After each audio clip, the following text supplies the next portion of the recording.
नमस्कार, मी प्रज्ञा. कधी-कधी कवींसाठी सुद्धा काव्य करावंसं वाटतं. तसंच हे काव्य आहे जे कवींना सुद्धा आवडेल. आपल्यासाठीच काव्य हे असं काव्याचं नाव आहे. काव्यांचे रसरशीत प्याले आस्वादासी समोर आले. काव्यांचे रसरशीत प्याले आस्वादासी समोर आले. भावभावनांचे वास निराळे शब्दाशब्दातून झेंडे फडकले.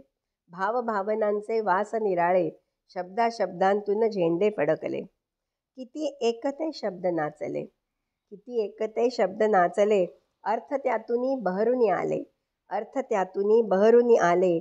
भाव कल्लोळ हे मनी दाटले, भाव कल्लोळ हे मनी व्यापले. आपुलेच वाटता अश्रू दाटले. कवितेत सांगितलेला भाव आपल्याला आपलाच वाटला तर नक्कीच आपल्या डोळ्यात अश्रू येतात. कुठेतरी आपल्याशी संबंधित आहे असं वाटायला लागतं. आणि हेच तर काव्याची खासियत असते.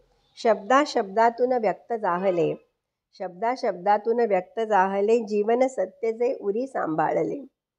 आपुल्यासाठीच की काव्य हे श्रोतृवर्गा मनोमनी पटले.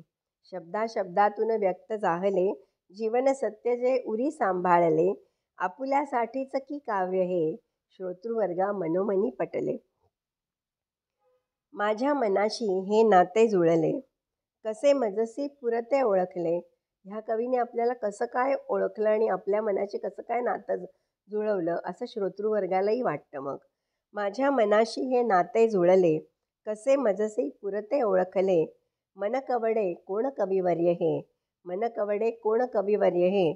सारेच श्रोते विचारांती थकले, सारेच श्रोते विचारांती थकले.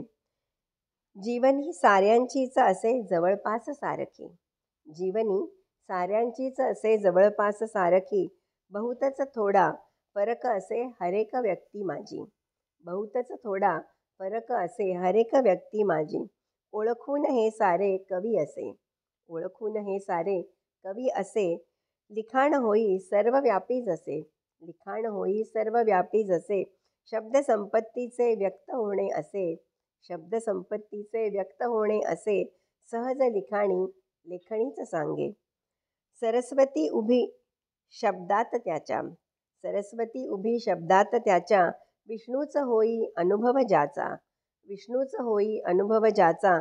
मांडणे शब्द होई खेळ कवीचा, मांडणे शब्द होई खेळ कवीचा.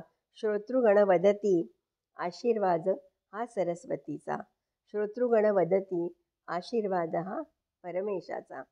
अशा पद्धतीने जेव्हा कवी कविता करतो आणि श्रोतृवर्गाच्या मनाला ती भावते, भिडते, त्यावेळेला नक्कीच श्रोतृवर्गाला वाटतं की या कवीवर परमेश्वराचा आशीर्वाद, सरस्वतीचा आशीर्वाद आहेच. पटतंय ना तुम्हाला?